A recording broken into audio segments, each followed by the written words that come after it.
जय श्री राम। हर हर महादेव। कपिल वैदिक astrology channel में आप सभी का स्वागत है, अभिनंदन है।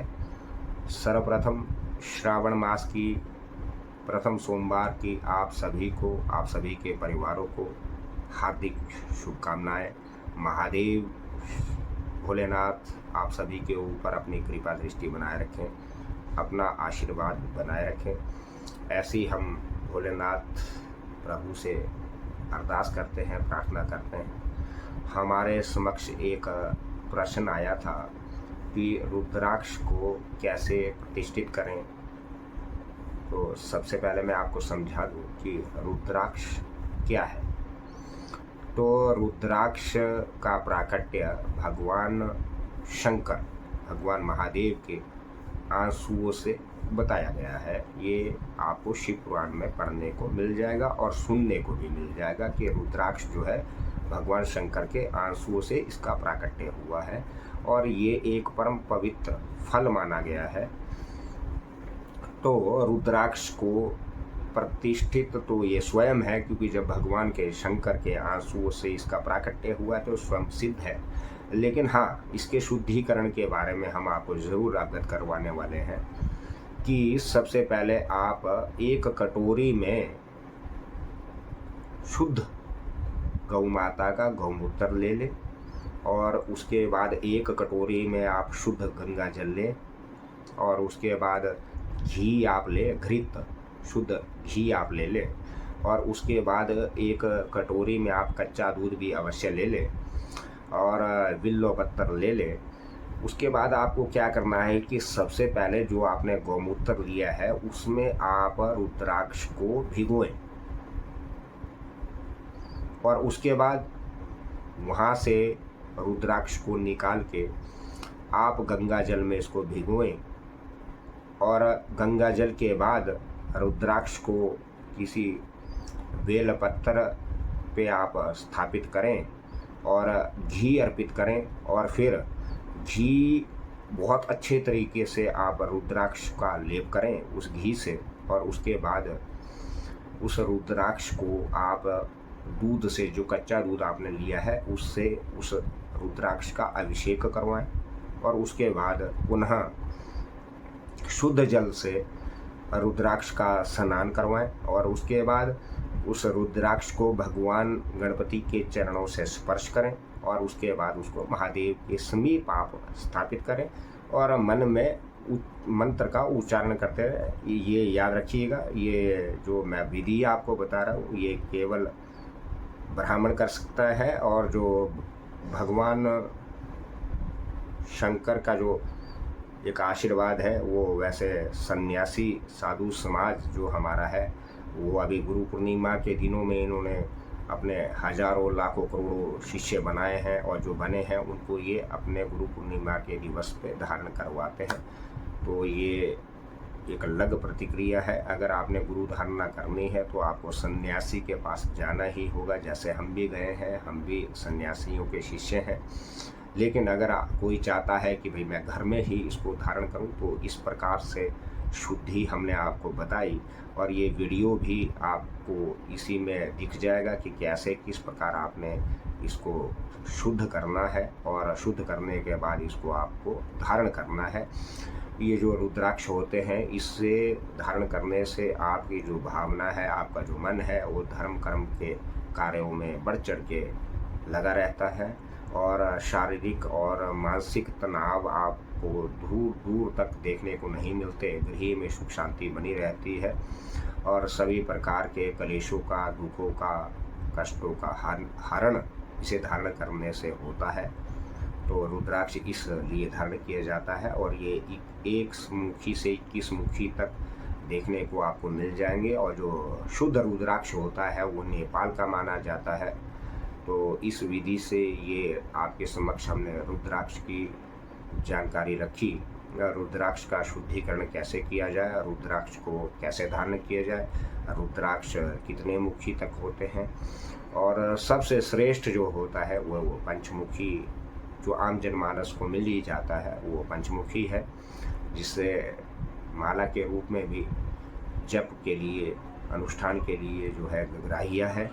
तो इस विधि से आप इसको करें। और जो भी गृहस्थी लोग हैं वो शाम को जब सोने के लिए जाए तो रुद्राक्ष को ज़रूर उसको उतार के साइड में रखें। ये गृहस्थी को करना चाहिए कि ये रुद्राक्ष पहन के कभी भी आपको सोना नहीं चाहिए, शयन कक्ष में नहीं जाना चाहिए। इसको उतार के आप पूजा स्थान पे या किसी शुद्ध स्थान पे आप छोड़ दें और दूसरे दिन प्रातःकाल स्नान ध्यान के पश्चात इसको पुनः धारण कर लें। ऐसी इसकी विधि रहती है, ये इसका नियम है।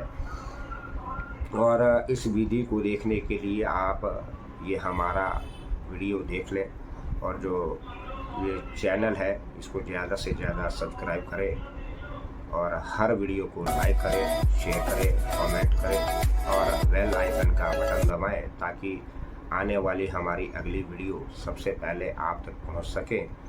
और इस चैनल का जो उद्देश्य है वो ये है कि सनातन संस्कृति को उजागर रखा जा सके, ब्राह्मण बच्चों को ज्योतिष विद्या सिखाई जा सके और जो कुछ आम जनमानस धर्म सनातन से दूर जा चुके हैं, जो अन्य संगठनों में जा चुके हैं, जैसे निरंकारी हो गए या कोई भी इस प्रकार के जो संगठन हैं उनमें जा चुके हैं, धर्म बदल चुके हैं, तो उन सबसे भी करबद्ध प्रार्थना यही है कि देखिए सनातन धर्म जो है ये सबसे प्रमुख है, सबसे मूल है, जड़ है।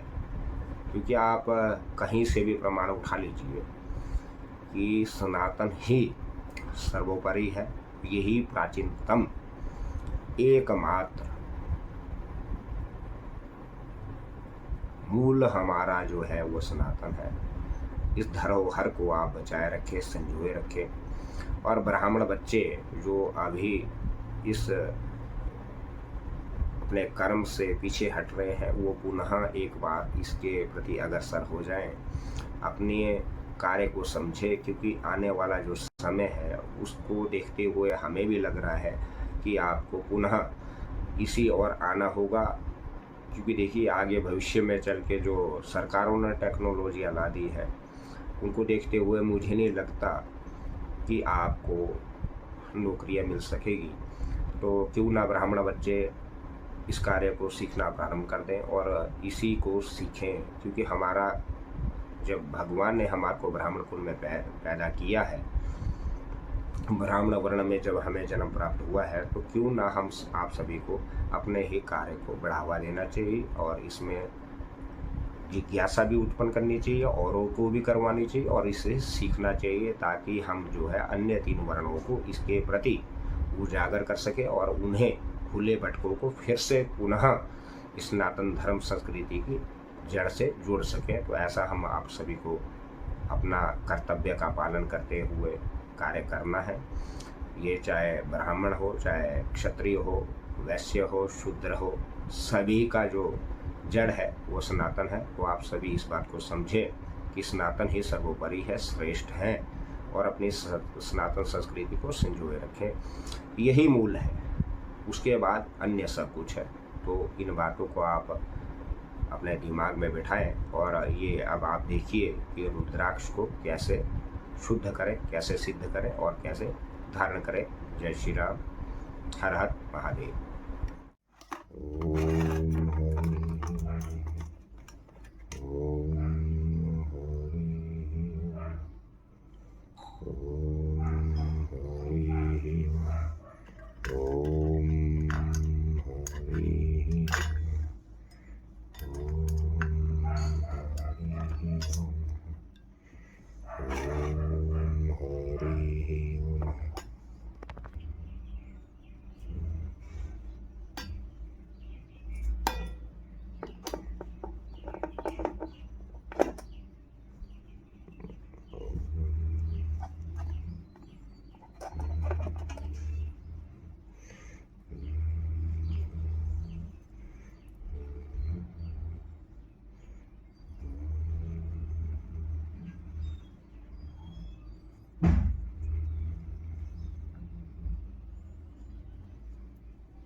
सुगन्धिं पुष्टिवर्धनम् उर्वारुकमिव बन्धनात् मृत्युमुक्षीयमामृता ॐ त्र्यम्बकं यजामहे सुगन्धिं पुष्टिवर्धनम् आरुग्यमिव बन्धनात् मृत्युर्मुक्षीयमामृता त्र्यम्बकं यजामहे सुगन्धिं पुष्टिवर्धनम् औरवारुकमिव बन्धनात् मृत्युर्मुक्षीयमामृता